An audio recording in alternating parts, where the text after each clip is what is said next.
For this video, I don't know if I'm supposed to give you guys like a disclaimer or a trigger warning or what. This video is going to involve some talk about mental health issues. It is all about mine and my experience and things that have gone on. I guess to start this video, I'm going to answer this question that, I guess it's a couple questions that someone asked me 2 or 3 weeks ago, and I've been wanting to answer it, and I figured a video would be the best way because there's a lot to explain and all of that. So I guess the first thing is going to be like what my initial reaction was to the amputation. So that one's kind of complicated because I had my arm amputated 3 separate times, and all of them were kind of different. So the first time I realized what had happened, I had just woken up after the accident, and when I woke up, I looked, well, there was someone next to me screaming, "Stetson, your hand!" And so I woke up because I had been knocked out in the accident, and when I woke up, it was just like from here down to the hand was just mangled, and all the adrenaline and from being knocked unconscious. When I looked at it, in my head, that's not a big deal. That looked like it could be fixed to me personally. I'm not a doctor, but it looked like it could be fixed, and so I wasn't stressing it or anything.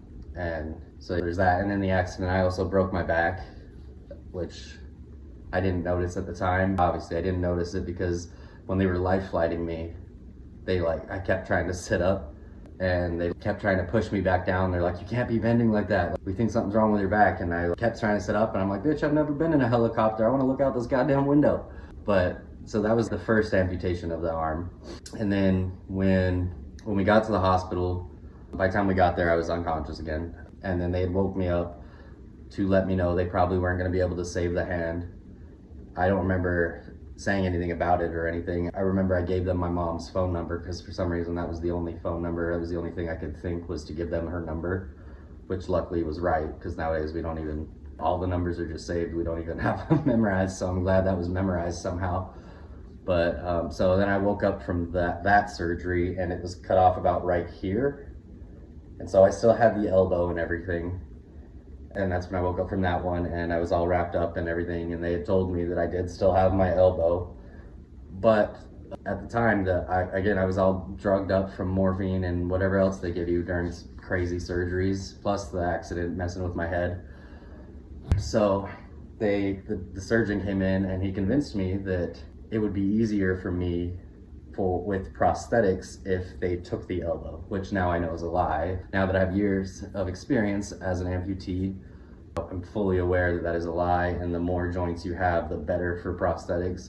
But that's neither here nor there. Nothing I can do about that. So they took me back in for a surgery. They did remove the elbow, and so this is what I'm left with. When I woke up, there was more skin than this. They left a lot more skin for all the swelling and everything.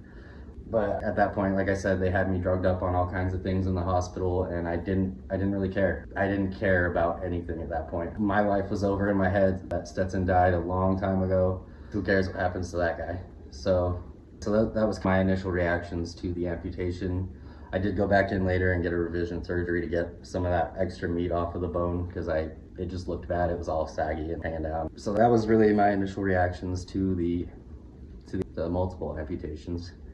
Oh, and if you ever seen gory, bloody things, limbs getting cut off in movies, that is not even close to what real life looks like. Real life is so much worse, so much worse. Oh, it's so gnarly. Anyways, all right, and then the second question on that is like, how long did it take me to get used to it?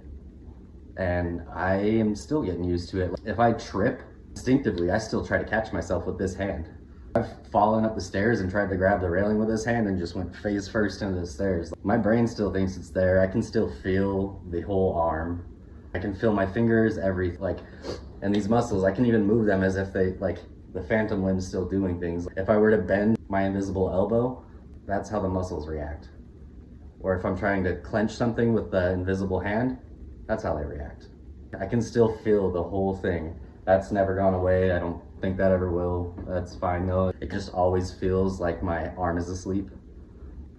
And I mean, I know that's annoying and the pins and needles suck, but you definitely get used to it, obviously, at least the feeling part. Everything else though, in my brain, it's gotten so much mobility in this from working with it and everything. Right now I'm working in a warehouse throwing packages. In my brain, when I'm working with this, it's kind of, I have this just coming off my shoulder, so it's like a hand to me. If I'm measuring something this far, that's just how I use that arm. And so that's really that when it comes to getting used to it. I even wipe the sweat off my forehead with it. But so that's how getting used to it is gone. I'm still subconsciously not used to it. Like I said, I'll try to catch myself if I fall, but when it comes to being a normal human being in the sense of functioning throughout the day, I'm used to it in that sense. Everything's fine. I can drive and everything's still, just doing everything one-handed is second nature at this point. And then that is something I've realized I'm good at overcoming. I've said it before, if this was gonna happen to anybody, I'm probably a good person for it to happen to, just because I've always been good. I'm a logical thinker, I like to think. I'm good at problem solving and figuring out different ways to do things. I always was when I was doing construction and everything. So it worked out well with that. Plus I deal with trauma with humor, which is always good, especially with this kind of trauma, because if you don't have a sense of humor, life would be super hard. It's obviously like a trauma response, but I always try to beat people to the punch with the arm jokes. A, because it makes other people more relaxed and less like standing on edge or walking on eggshells. And B, it makes me feel better because I already am the one making the jokes, so I'm not all self-conscious about it or anything. And so, I mean, that all being said, since losing the arm, I have several times tried to put a stop to everything. Several times I've tried. None of them worked out, thank God. I'm still here. But so there's that side to it. It does make me feel like less of a man. It makes me feel unlovable, unworthy, like no one's gonna ever find me attractive, anything like that. Like that's genuinely how it makes me feel most of the time if I think about it. But again, most of the time I'm not thinking about it. I'm just doing me the way I normally would do. And then there was something else on that I wanted to talk about. I don't know. Oh, here's one thing I did want to say about that is, when you meet somebody who's gone through something traumatic like this, I don't know how most people are, but for me, please stop saying, thank God you're alive. Please stop saying like, hey, at least you're still alive. That's not comforting. That doesn't make me go, oh, you're right, bud. That's fantastic. In my head, it's like, yeah, I'm alive, but the person I used to be compared to who I am now, what kind of life is this? That's how I feel. That's how my brain treats this whole situation. So that's just not something I appreciate hearing ever. If I tell you what happened or tell you the story, feel free to be like, damn, that's crazy, or like, what the fuck? That's all cool, but at least you're alive. I don't want to hear that. Oh, and I am not a hero. I don't know why so many people want to come up to me and thank me for my service. I have not served. I've never been in the military. I made some poor choices at a young age and ended up this way. And then something that what I miss the most is feeling like a fully functioning human being. The person who posted this comment, we went to high school together. I'm sure he remembers. In high school, I was one of those kids doing all the parkour, the free running, the tumbling, all of that. So having full use of my body was a pretty important thing to me, which I can't do that stuff now, and that really blows because I thought I was pretty good at it.